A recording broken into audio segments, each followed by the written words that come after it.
ஒரே நாடு ஒரே தேர்தல் திட்டத்திற்கு மத்திய அமைச்சரவை ஒப்புதல் அளித்திருக்கிறது.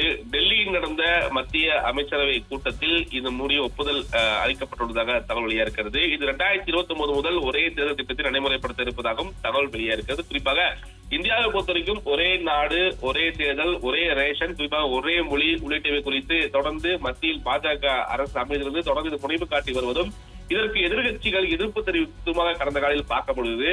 இருந்த போதிலும் ஒரே நாடு ஒரே தேர்தல், அதாவது ஒரே தேர்தல் நடத்தும் பொழுது அது பல்வேறு விஷயத்தை முன்வைத்தும் குறிப்பாக பாஜக சார்பில் தெரிவித்தது என்றால் இது தேர்தல் நடக்கக்கூடிய ஊழல்களையும் பண செலவினங்களையும் தவிர்க்கும் என்ற அடிப்படையில் இதை கொண்டு வந்துள்ளதாக தெரிவித்தது. இருந்த போதிலும் ஜனநாயக ரீதியில் பார்க்கும் பொழுது அது நாடாளுமன்ற தேர்தலாக இருக்கட்டும் சட்டமன்ற தேர்தலாக இருக்கட்டும் இதை பிரித்து பார்க்கும் பொழுது இது பல குழப்பங்களிட வாய்ப்பு இருப்பதாகவும் இது ஜனநாயக மாண்பை குலைக்கும் வகையில் இருப்பதாகவும் இது குறிப்பாக ஒரு மன்னராட்சியின் கீழ் நடக்கக்கூடிய ஒரு விவகாரமாக பார்க்கப்படுவதாக தொடர்ந்து குறிப்பாக தமிழகத்தில் கூடிய திமுக கடைமுறையாக இருக்கட்டும் மற்றும் பல்வேறு எதிர்கட்சிகள் நாடாளுமன்றத்தில் குரல் கொடுத்ததற்காக தமிழக முதல்வர் கூட கடந்த காலங்களில் இதற்கு எதிர்ப்பு தெரிவித்து பார்க்க முடியுது. அந்த பார்க்கும்போது குறிப்பாக தொடர்ந்து ஒவ்வொரு கூட்டுக்குழுவிலும் குறிப்பாக பாஜக சொல்ல வரக்கூடிய பல்வேறு திட்டங்களை செயல்படுத்தி அந்த அடிப்படையில் இந்த ஒரே நாடு ஒரே தேர்தல் திட்டத்திற்கு மத்திய அமைச்சர் ஒப்புதல் அளித்திருப்பது என்பது மிக முக்கிய ஒன்றாக பார்க்கப்படும். இதற்கு எதிர்கட்சிகள் எதிர்ப்பு தெரிவிப்பார்களா அல்லது குறிப்பாக இதற்கு எந்த அளவுக்கு வரவேற்பு இருக்கும் என்பது ஒரு புறம் இருந்தாலும் கூட மத்திய அமைச்சர் ஒப்புதல் அளித்து அடுத்த நடைமுறைக்கு வருமா இது எந்த மாதிரி இருக்கும் என்ற எதிர்பார்ப்பு